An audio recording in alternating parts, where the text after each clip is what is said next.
Halo semuanya, selamat datang di video kami. Kami dari kelompok 4 yang beranggotakan Tiara Wikan, Putri Wahyuningtyas, Surgana Muhalza, Delvi Agnes, Nita Pangestu, dan Isnaini Amirullah. Pada kesempatan kali ini, kami akan membahas tren digital kini dan yang akan datang. Apa aja sih yang ada di video ini? Ada dampak tren digital, masa depan media sosial, masa depan data di era digital, serta masa depan pekerjaan dan peluang bisnis. Tren digital kini sudah menjadi bagian dari kehidupan kita sehari-hari, karena hampir setiap aktivitas manusia habis untuk menggunakan perangkat digital, baik dalam pekerjaan, belanja, pendidikan, komunikasi antar sesama, maupun hiburan. Perkembangan teknologi digital juga telah mengubah banyak hal di dalam kehidupan. Terjadi perubahan-perubahan signifikan yang telah mengubah mental, sikap, dan cara pandang masyarakat.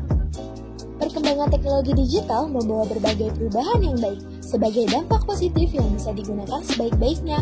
Di samping itu, era digital juga membawa banyak dampak negatif, sehingga menjadi tantangan baru dalam kehidupan manusia di era digital ini. Berikut dampak positif teknologi di era digital. Yang pertama ada bertransaksi dalam dunia bisnis.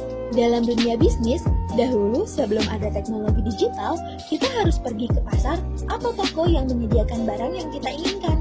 Seseorang harus menempuh jarak tertentu dan menghabiskan waktu.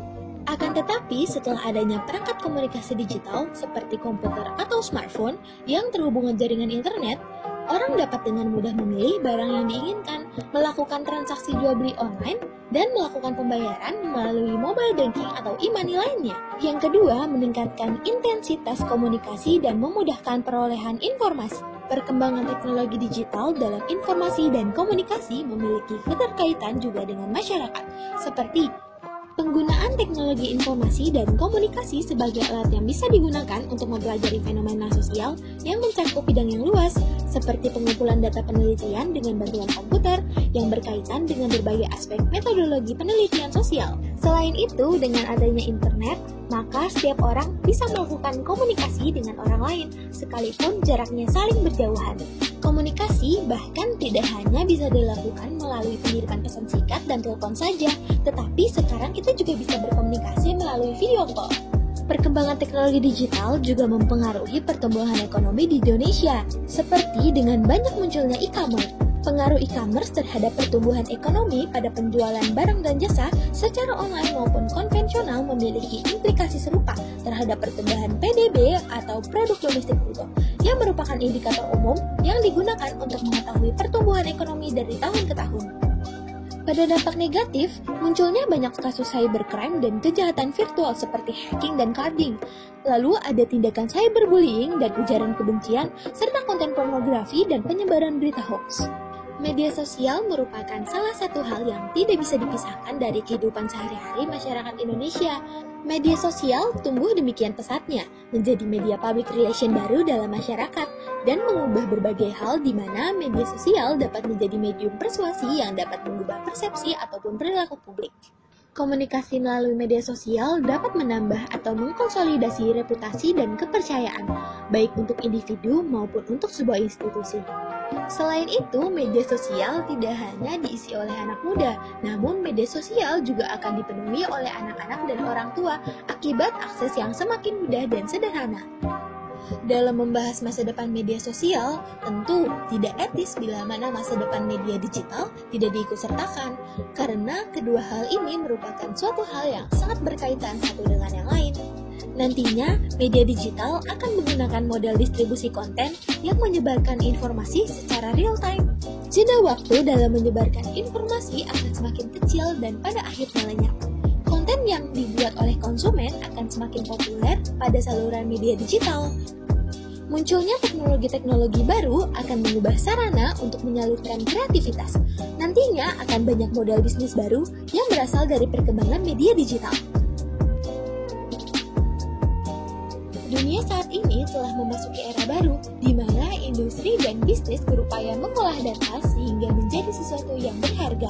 Data memiliki peran sentral dalam memberikan konteks terhadap arah perusahaan di era big data seperti sekarang ini. Kebutuhan akan data yang terus meningkat menyebabkan munculnya sebuah bidang keahlian baru yang disebut dengan data science. Menurut riset McKinsey & Company pada 2018, diperkirakan ada kebutuhan 140.000 sampai 190.000 data science yang harus dipenuhi. Sehingga kemungkinan besar pada masa depan, bidang keilmuan ini sangat dibutuhkan dan sangat banyak diminati. Saat ini, kita sedang memasuki era revolusi industri 4.0. Perubahan era ini ditandai dengan masuknya teknologi digital di berbagai bidang kehidupan manusia, baik di sektor ekonomi, bisnis, perbankan, infrastruktur, maupun komunikasi. Utamanya pekerjaan-pekerjaan yang dibutuhkan karena terjadinya revolusi 4.0. Dijelaskan bahwa pekerjaan masa depan akan lebih banyak meliputi pekerjaan yang bisa mengkombinasikan peran antara digital dengan faktor manusia. Pekerjaan-pekerjaan teknis teknologi digital akan tetap dibutuhkan, namun harus mampu mengkaitkannya dengan konteks manusia. Dalam laporan WEF, akan ada beberapa profesi yang pertumbuhan kebutuhannya sangat melonjak. Profesi-profesi ini terbagi menjadi dua kategori. Yang pertama, pekerjaan high volume, yang artinya pekerjaan ini membutuhkan banyak pekerja dalam jumlah besar. Yang kedua, pekerjaan low volume. Berkebalikan dari pekerjaan high volume, pekerjaan kategori ini cenderung membutuhkan sedikit profesional. Peluang bisnis di era digital. Perkembangan bisnis di era digital dapat digambarkan dalam dua kata, yakni cepat dan tepat, di mana semua orang bisa mengakses produk dan jasa dengan mudah.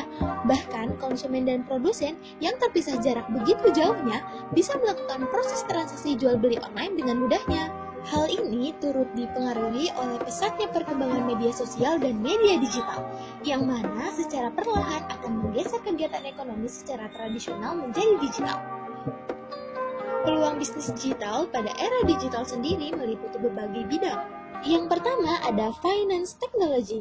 Secara sederhana, fintech dapat diartikan sebagai sebuah perusahaan yang bergerak dalam bidang keuangan, namun seluruh kegiatannya berjalan secara digital, mulai dari mentransfer dana hingga membayar cicilan. Kedua ada software as service, di mana software dikembangkan sebagai pihak ketiga yang dapat membantu segala aktivitas usaha lain. Bentuk penjualannya berupa business to business, artinya klien utama Anda adalah sama-sama pebisnis. Ketiga ada cloud hosting. Cloud adalah salah satu teknik penyimpanan database yang ringan dan sangat mudah diakses, seperti Google Drive dan Dropbox. Keempat ada bisnis jual beli online. Bisnis jual beli online semakin menjanjikan di era digital, promosi yang tidak harus digembar-gemborkan, serta tidak perlu menyediakan biaya operasional yang tinggi, membuat bisnis jual beli secara online semakin besar di industri 4.0. Kelima, ada on-demand service. Pada dasarnya, on-demand service merupakan sebuah layanan jasa yang hanya muncul di sekitar kita jika kita menginginkannya. Terakhir, ada online marketing. Seiring dengan perubahan kiblat bisnis ke dunia maya, industri pemasaran pun bergeser dari cara-cara yang konvensional ke arah digital. Kini, online marketing telah dianggap begitu krusial sebagai bagian dari pemasaran sebuah bisnis. Visibilitas di internet memberikan potensi yang begitu luas kepada calon konsumen, sehingga sebuah bisnis akan lebih mudah memasarkan produk mereka. E-commerce merupakan bagian dari e-bisnis yang berhubungan dengan pembelian dan penjualan barang dan jasa melalui internet. Hal ini juga meliputi kegiatan yang mendukung transaksi pasar seperti iklan, pemasaran, dukungan pelanggan, keamanan, pengiriman, dan pembayaran. Dalam membangun suatu bisnis online diperlukan model-model bisnis. Dengan menggunakan model bisnis yang tepat, maka dapat menambah nilai lebih untuk produk dan jasa yang ada atau untuk produk dan layanan baru.